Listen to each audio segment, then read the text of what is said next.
Assalamualaikum warahmatullahi wabarakatuh. Perkenalkan nama saya Muhammad Alvin dengan NPM 2317051040. Di sini saya ingin menjelaskan tentang arsitektur von Neumann dan arsitektur Harvard. Jadi, arsitektur von Neumann adalah arsitektur komputer yang menempatkan program ROM atau Read Only Memory dan data RAM atau Random Access Memory dalam memori yang sama dengan pengendali pusat I atau O dan memori yang terintegrasinya. Sejarah arsitektur Neumann adalah arsitektur komputer yang diciptakan oleh John von Neumann pada pertengahan 1940-an. John von Neumann adalah seorang ilmuwan perintis komputer yang lahir pada tahun 1903. Ia menciptakan struktur komputasi ini yang merupakan dasar pembentuk arsitektur komputasi saat ini. Arsitektur ini menggambarkan komputer dengan 4 bagian utama, yaitu unit aritmatika dan logis atau ALU, unit kontrol, memori, dan alat masukan dan hasil, secara kolektif dinamakan I atau O. Struktur komputasi von Neumann juga memiliki mekanisme output dan input, kontrol pusat tempat untuk aritmatika pusat dan penyimpanan eksternal.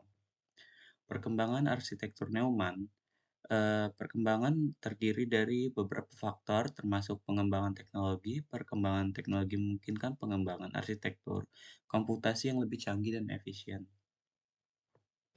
Perubahan pada kebutuhan pengguna mengarah kepada perkembangan arsitektur komputasi yang lebih menyesuaikan dengan kebutuhan tersebut. Pengembangan konsep baru seperti arsitektur Harvard yang lebih efisien dan lebih mudah untuk diterapkan dalam arsitektur komputasi.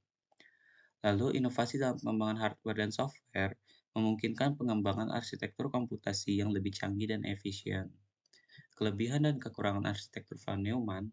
Pertama, kelebihan fleksibilitas pengalamatan program dan data. Program dan data dapat diletakkan dalam memori yang sama yang memungkinkan lebih mudah dalam pengalamatan dan akses. Lalu ada kekurangan bus tunggal, instruksi untuk mengakses program dan data harus dijalankan secara sekuensial. Tidak bisa dilakukan overlapping untuk menjalankan dua instruksi yang berurutan. Arsitektur Harvard adalah arsitektur komputer yang memiliki penyimpanan terpisah untuk instruksi dan data. Istilah ini berasal dari Harvard Mark I, komputer berbasis relay yang menggunakan pita dan konter elektromekanis untuk penyimpanan data.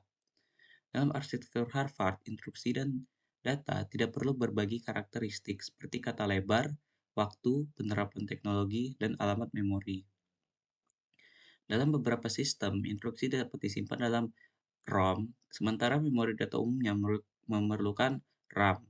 Dalam beberapa sistem, ada lebih banyak memori instruksi dari memori data, sehingga alamat instruksi yang lebih lebar dari alamat data. Proses mengakses memori ini menggunakan bus terpisah yang terhubung ke memori instruksi, menggunakan set alamat dan bus data khusus, dan terhubung ke memori data menggunakan set alamat dan bus data yang berbeda. Cara kerja Harvard. Kesimpulan, kedua jenis arsitektur ini masing-masing memiliki keunggulan, tapi juga ada kelemahannya. Arsitektur von Neumann memungkinkan prosesor untuk menjalankan programnya yang ada dalam ROM, sedangkan arsitektur Harvard tidak memungkinkan untuk menempatkan data pada ROM dan tidak memungkinkan untuk mengakses data yang ada di ROM. Terima kasih. Saya Muhammad Alvin, saya undur diri.